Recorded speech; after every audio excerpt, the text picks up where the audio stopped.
새롭게 주인이 바뀌고 등장한 청나라의 사신 17세기 후반에서 19세기.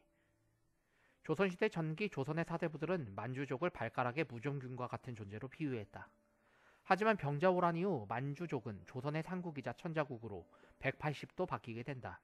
인조 이후 조선왕들은 청의 만주족에게 조공하고 그들의 황제로부터 책봉을 받아야 하는 처지에 놓이게 된 것이다.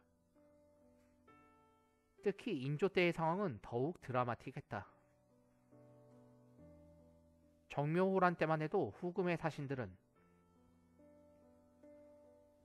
조선에 들어와서 인조에게 깍듯이 절을 올리곤 했지만 병자호란 이후에 온 후금의 사신들은 인조에게 제후국의 군주로서의 예를 갖추도록 했던 것이다. 청나라는 조선의 상국이 되고 나서부터 17세기 중엽 해마다 조선으로 사신을 보냈는데 당시 사신들은 조선이 행여 변심을 할까봐 견제하려는 목적에서 파견된 사신이었다. 하지만 청이 중원 대륙을 장악하고 내부의 반청 세력을 대부분 제거하고 기반을 확립하는 17세기 후반부터는 조선에 칙사를 보내는 목적이 달라진다. 주로 다음과 같은 이유로 사신을 보냈다. 첫 번째, 책봉이나 부고와 같은 의례적인 파견. 두 번째, 국경선 확정. 세 번째, 조선인들의 국경을 넘어 청의 영내로 들어오는 월경 문제 해결. 참고로 1636년부터 1880년까지 총 245회를 파견했으니 거의 매년 파견했던 셈이다. 상대적으로 홀대받았던 청나라의 사신들. 빈번하게 청나라 사신들이 조선에 왔지만 조선왕조실록에는 과거 명나라 사신과는 달리 청 사신들을 어떻게 접대했는지에 대한 상세한 기록이 거의 없다. 접대가 많이 소박해졌기 때문이다. 여기에는 두 가지 이유가 있었다. 1. 먼저 조선 입장에서 청을 바라보는 시각은 여전히 오랑캐였다.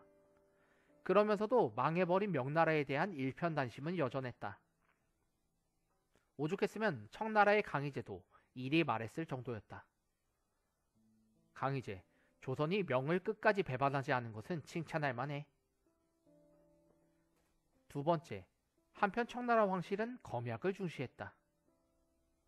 명나라에 퇴폐한 황실에 비해 청나라의 군주들은 상당히 절제할 줄을 알았고 이는 관료들에게도 똑같이 적용됐다. 여기에 청나라는 조선 사신으로 반드시 만주인을 임명했다. 과거 중국 사신들의 만행을 알고 있었기 때문이다. 때문에 조선도 청도 성대한 칙사 대접은 바라지도 않았다. 다만 예전의 명나라 사신과 비교해 비꼬는 견해는 있었으니 청말의 사학자 맹삼은 이리 말했다. 맹삼, 조선은 청나라가 전성기를 맞아서도 청이 빨리 망하기를 바라던 나라였다. 더욱 기이한 것은 명은 조선에 보낸 사신들 대부분이 환관이었고 다수가 조선 출신의 내시들이었는데 그들의 군주는 사신을 받들어 모시는데 서슴지 않았던 것이다. 게다가 사신의 횡포가 심하여 조선은 명나라 사신이 올 때마다 크게 근심했음에도 불구하고 아직까지도 국가적으로 명을 받들어 하늘처럼 섬기고 있다. 18세기 이르러 조선 내부에서도 자성의 목소리가 나왔다. 명은 조선에 가혹했는데 청은 조선에 관대했다. 조선에서 청의 실상을 바로 보고 장점을 배워야 한다는 북학론이 제기되는 시점이기도 했다. 한편 19세기 말이 되면 청나라는 서양 세력의 압박과 내부 반란 때문에 위기에 처하면서 정치 주도권을 이용장 등 한족 출신 관료들이 장악하게 된다. 때문에 이 당시 조선에 파견됐던 사신들은 중국인이 대부분이다. 이 중에 위안스카이라는 아주 유명한 인물도 있었다.